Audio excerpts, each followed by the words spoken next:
Hello, नमस्ते। तो पिछली बार हम लोग बात कर रहे थे थोड़ा ठहर जाओ। मैंने अपनी एक कविता आपको सुनाई थी, पढ़ी थी आपके सामने, थोड़ा ठहर जाओ। क्या मतलब है थोड़ा ठहरने का? क्यों ठहर जाएं? ठहर के क्या करें? सबसे पहली बात ये कि मैं इसलिए कह रहा हूँ ये आपसे कि जो उत्तेजना है, जो चीज़ों को सोचने की जल्दी है, इन पर थोड़ा धीरज के साथ हम विचार करें हर चीज़ पर, चाहे वो निजी ज़िंदगी से जुड़ी हुई चीज़ें हों, चाहे सामाजिक ज़िंदगी से। और मुझे लगता है कि जिन चीज़ों पर विचार करने की ज़रूरत एक तरह से इमीडिएट है, उनमें से एक मुझे लगा कि आजकल जो एक बहुत हमारे सामने चीज़ आती है वो है हर्ट सेंटिमेंट्स की। आपके रिलीजियस सेंटिमेंट हर्ट होते हैं, आपके कास्ट सेंटिमेंट हर्ट होते हैं, आपके नेशनल सेंटिमेंट हर्ट्स होते हैं, तमाम तरह के सेंटिमेंट्स हर्ट्स होते हैं। मैं सेंटिमेंट्स की वैलिडिटी को क्वेश्चन नहीं कर रहा, लेकिन क्या इंसान के जीवन में, उसके चित्त में केवल सेंटिमेंट्स होते हैं? क्या कोई विवेक नाम की चीज़ नहीं होती? क्या कोई सोच नाम की चीज़ नहीं होती? जैसा मैंने पिछली बार भी संकेत किया था कि आपका अपना एक फेथ सिस्टम हो सकता है, लेकिन ज़रूरी नहीं है कि उस फेथ सिस्टम को मैं भी शेयर करता हूँ या फॉलो करता हूँ। और जो उस फेथ सिस्टम को फॉलो करता हो, उसके भी मन में कुछ क्रिटिकल पॉइंट्स आ सकते हैं। तो ये कैसे चलेगा कि कोई बात मैं कहूँ? अभी मैं ट्विटर पे एक सज्जन का कुछ देख रहा था, वो एक फिल्म डायरेक्टर के पीछे है कि अब इसको ठीक किया जाए, ये बड़ा ब्राह्मण विरोधी है। आप ब्राह्मण विरोधी की जगह इसमें दलित विरोधी रख दीजिए, ओबीसी विरोधी रख दीजिए, मुस्लिम विरोधी रख दीजिए, हिंदू विरोधी रख दीजिए। किसी भी व्यक्ति को आप एक लेबल दे दें और फिर उसको ध्वस्त करने की घोषणाएं करने लगें, ये थोड़ी चिंता की बात है। आस्था की बात मैंने की, आस्था बहुत ज़रूरी है जीवन में। Nobody can deny the role of faith. Faith एक सेकुलर कॉन्टेक्स्ट में, सेकुलर का मतलब परिवार में आपस में फेथ होना चाहिए, कॉन्स्टिट्यूशन में और लॉ में फेथ होना चाहिए, लॉ अबाइडिंग सिटीजन्स का किसी भी देश में। इस सेंस में फेथ ज़रूरी है। इसी के साथ जो सेकुलर से आगे ट्रांसेंडेंटल कहिए या स्पिरिचुअल कहिए, उस कनोटेशन में फेथ शब्द का बहुत प्रयोग होता है। भाई मेरा ये फेथ है, मेरा ये रिलीजियस फेथ है। और इसी कॉन्टेक्स्ट में आप ध्यान दें कि जो हर्ट सेंटिमेंट्स के नाम पर बातें होती हैं और कई बार हमले होते हैं, कई बार अजीब बेवकूफ़ी की बातें होती हैं, उनका रेफरेंस पॉइंट आमतौर से रिलीजियस सेंटिमेंट और उससे जुड़ा हुआ फेथ होता है। इसलिए मैं ये बात आज करना चाहता हूँ कि फेथ, आस्था और विवेक के बीच में कोई संबंध है या नहीं है। मैं उन लोगों में से नहीं हूँ दोस्तों जो ये मानते हैं कि फेथ केवल एक सुपरस्टिशन है। मैं ऐसा नहीं मानता। इवन रिलीजियस फेथ केवल सुपरस्टिशन नहीं है, स्पिरिचुअल फेथ सुपरस्टिशन नहीं है। मैं किसी चीज़ को मानूँ ना मानूँ वो एक अलग मसला है, लेकिन अगर आपका किसी पर्टिकुलर देवता में, किसी पर्टिकुलर सिस्टम में, पैगंबर में, प्रॉफिट में फेथ है तो है। I have no problem with that. सवाल ये है कि क्या केवल फेथ एकमात्र चीज़ है? इसके पहले ये सोचें कि फेथ इंसान के लिए क्यों ज़रूरी है, क्यों होता है। अब मैं एक बात कह रहा हूँ जो आपको उलटवासी सी लग सकती है, लेकिन इस पर सोचिएगा। और मैं इसको ज़्यादा खोलूँगा नहीं, इस उलटवासी को आज के पॉडकास्ट में। मैं आपके कमेंट्स का इंतज़ार करूँगा, इसके बाद फिर आगे इस पर चर्चा करेंगे।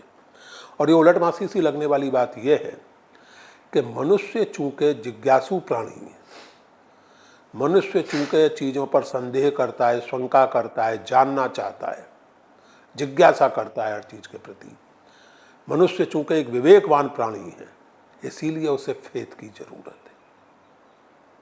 बिना फेथ के जिज्ञासा, संशय, विवेक संभव नहीं है। और बिना जिज्ञासा, संशय और सवाल के हेल्दी फेथ, स्वस्थ आस्था संभव नहीं है। मैंने जैसा आपसे कहा कि आपको उलटवासी लग सकती है, लेकिन मैं इसे खोलने नहीं जा रहा हूँ।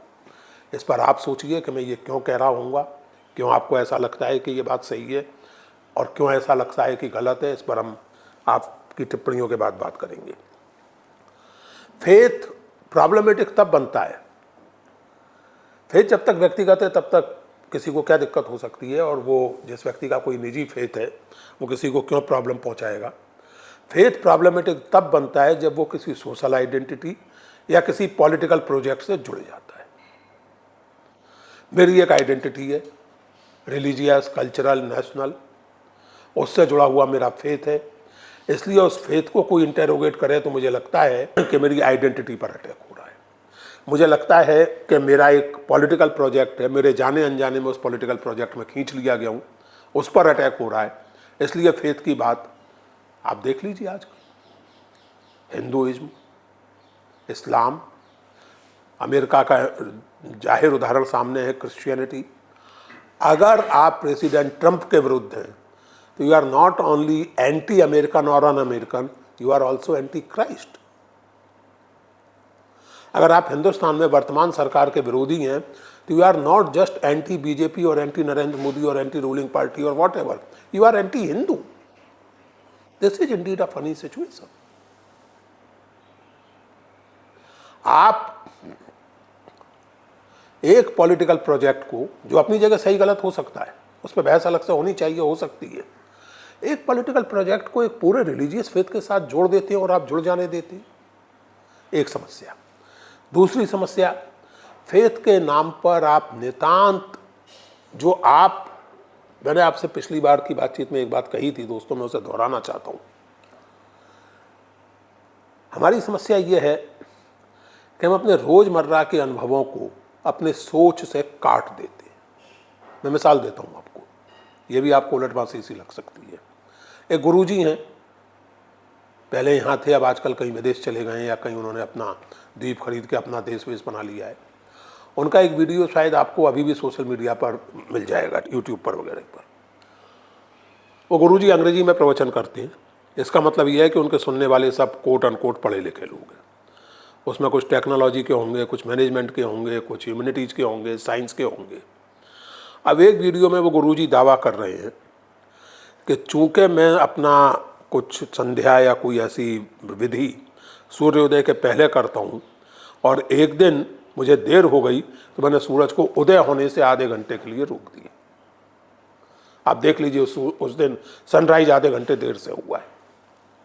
आप सोचिए इस बात पर, क्या ये संभव है? फैक्ट ये है कि धरती अगर सूरज के चारों ओर चक्कर लगाना आधे सेकंड के लिए रोक दे तो महाप्रलय हो जाएगी। अब यही बात मैं कह रहा हूँ, कहते कहते मैं जानता हूँ कि कमेंट्स में कुछ लोग लिखने आएंगे कि कुरान में फला चीज़ लिखी है उसकी आप आलोचना क्यों नहीं करते, बाइबल में फला चीज़ लिखी है उसकी आलोचना आप क्यों नहीं करते। इस बात की परवाह किए बिना, इस बात की जांच किए बिना कि वह आलोचना मैंने की है या नहीं की। कुछ लोग होंगे जो ये कहने आएंगे कि आप हमारे धर्म से जुड़े साधु महात्मा, मैं किसी धर्म से जुड़े साधु महात्माओं की मजाक उड़ाने की बात नहीं कर रहा।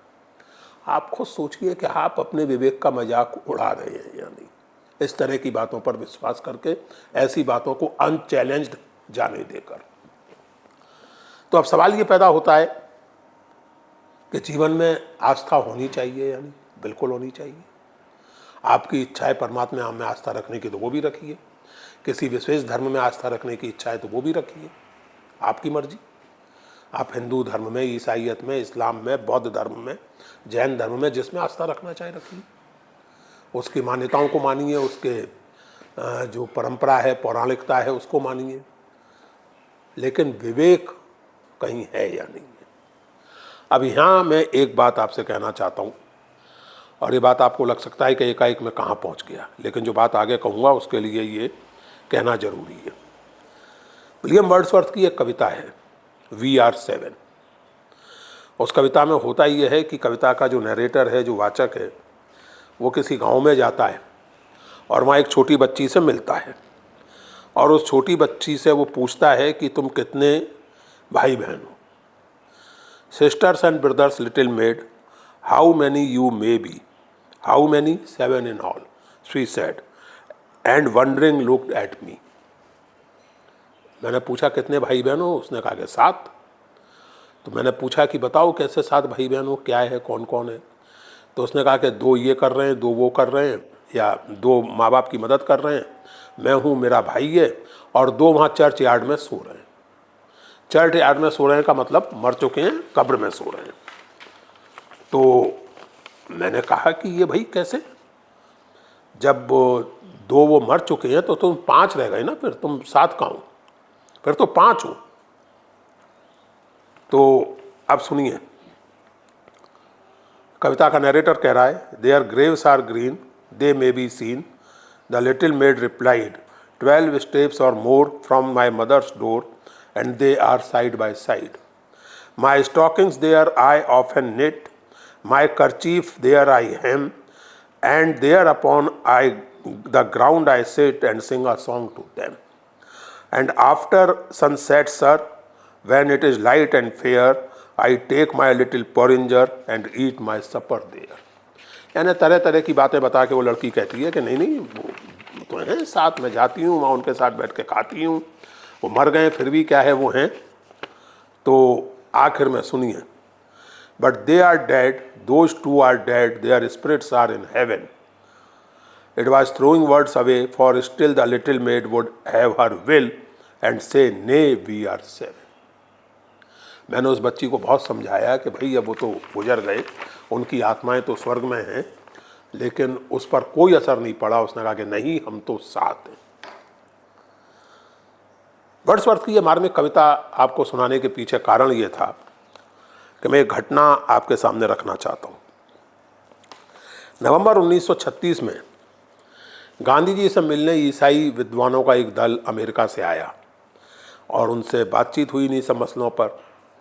तो गांधी जी तो हम सब जानते हैं कि बहुत धार्मिक व्यक्ति थे और कहते थे कि मैं सभी धर्मों का सम्मान करता हूँ, लेकिन सभी धर्मों में कुछ ना कुछ गड़बड़ है, तो आलोचना भी करते थे गांधी जी उन चीज़ों की. तो इन लोगों ने पूछा उनसे कि भाई आप ये सब बातें कर रहे हैं तो इसका आधार क्या है और आपकी अथॉरिटी क्या है. अब सुनिए, गांधी जी ने कहा मेरी अथॉरिटी यहाँ है. गांधी जी ने कहा कि मैं दुनिया के किसी धर्मशास्त्र के वचन को अपने विवेक की कसौटी पर कसे बिना स्वीकार नहीं कर सकता. मैं गांधी जी की बातों को एक तरह से पैराफ्रेज कर रहा हूँ, उदाहरण आपके सामने दिख जाएगा आपको. गांधी जी ने कहा कि दुनिया के सभी धर्मशास्त्रों में ईश्वर बोलता है, ऐसा मैं मानता हूँ, लेकिन इनमें ईश्वर की आवाज़ हम तक डबल डिस्टिलेशन के जरिए आती है. एक डिस्टिलेशन तो तब होता है जबकि वो प्रॉफिट या अवतार जिसके माध्यम से हम तक आवाज़ आती है, कुरान में किसी प्रॉफिट के माध्यम से, बाइबल में किसी मसीहा के माध्यम से, गीता में अवतार के माध्यम से, उसके बाद उसकी जो विविध व्याख्याएँ हैं वो डबल डिस्टिलेशन है. इसलिए ईश्वर के वचन तक, उसकी भावना तक एग्जैक्टली पहुंचना असंभव है. इसलिए हम अपना विवेक लगाते हैं. और यहाँ नहीं, एक अन्य प्रसंग में गांधी जी ने कहा था कि दुनिया के किसी धर्मशास्त्र का कोई ऐसा वचन जो उपनिषद के इस मंत्र के विरुद्ध जाता हो कि ईशावास्यम इदम सर्वम यत् किंच जगत्याम जगत तेन त्यक्तेन भुंजी था माँ गृध कस्वे सिद्धनम. ईश्वर इस सारे जगत में व्याप्त है, उसमें तुम भी हो, तुम्हारा भी हिस्सा है, उसका भोग करो, दूसरे के हिस्से का भी ध्यान रखते हुए. इस भावना के विरुद्ध जो वचन जाएगा मैं उसे स्वीकार नहीं करता. इसलिए मेरी अथॉरिटी यहाँ है. मैं किसी भी आस्था, किसी भी धर्मशास्त्र के वचन को जांचने के लिए अपने विवेक का प्रयोग करता हूँ. दोस्तों, इस बात का भी ध्यान रखना चाहिए कि विवेक एक यूनिवर्सल कैटेगरी है, एक यूनिवर्सल फिनोमेनन है. आज 2025 में आपका विवेक, आपका डिस्क्रेशन केवल उस परंपरा से नहीं आता जिसमें आप जन्म लिया है आपने. आपका विवेक दुनिया भर की परंपराओं से मिलकर आपको, आपके मन में बनता है. आप मुसलमान हैं, लेकिन आप ऐसी तमाम चीज़ें पढ़ते हैं और जानते हैं जिनके विकास का रेफरेंस गैर मुस्लिम है, संदर्भ, ऐतिहासिक संदर्भ गैर मुस्लिम है, so on and so fourth. इसलिए आपका विवेक आज जो है उसमें दुनिया की सभी सभ्यताओं का योगदान है, केवल उसका नहीं जिसमें आपका जन्म हुआ है. आस्था जरूरी है, लेकिन आस्था का स्पेस मनुष्य के जीवन में कम से कम होना चाहिए, और जब हो तो सॉलिड होना चाहिए. इसी बातचीत में जब गांधी जी से पूछा गया उन पादरियों ने कि फिर आपकी मूल आस्था क्या है, कहाँ आप तर्क को विराम देंगे, where is the point where you think that argument will not work in your case. तो गांधी जी ने कहा देखिए ऐसा है कि ईश्वर में जो आस्था है मेरी वो अडिग है. उसके अस्तित्व को मैं किसी के सामने सिद्ध नहीं करना चाहता, असिद्ध नहीं करना चाहता. कोई अगर मेरे सामने ये साबित करना चाहे कि ईश्वर नहीं हो सकता या नहीं है, और मुझसे अधिक बुद्धिमान लोग ये साबित कर सकते हैं, मैं स्वीकार करता हूँ। लेकिन ऐसी स्थिति में मैं उस बच्ची की तरह इतना ही कह सकता हूँ कि ने वी आर 7, हम तो 7 हैं। कितने भी तर्क आप दिले, ईश्वर तो है, लेकिन उसके बाद, और ईश्वर का जो भी रूप आप लें, कुरान का रूप लें, बाइबल का रूप लें, पौराणिक रूप लें, जो रूप आप लें, बुद्ध की तरह एक अलग विभिन्न प्रकार के अनीश्वर का रूप लें, जो भी लें, लेकिन तर्क और विवेक को स्थगित ना करें। अपनी आस्था में वो दृढ़ता रखें कि ने वी आर 7, लेकिन ऐसी दृढ़ आस्था का स्पेस विवेक द्वारा डिसिप्लिन करें, वरना इस आस्था का दुरुपयोग जो लोग करना चाहते हैं उनका काम आप आसान करेंगे, और इस तरह अपने आप का नुकसान करेंगे, अपने आसपास का, अपने समाज का नुकसान करेंगे। इन बातों पर सोचिएगा दोस्तों। I hope there is something to think about, and I really look forward to your comments and responses, and I'm sure that this kind of interaction will enrich both me and you. Thank you very much.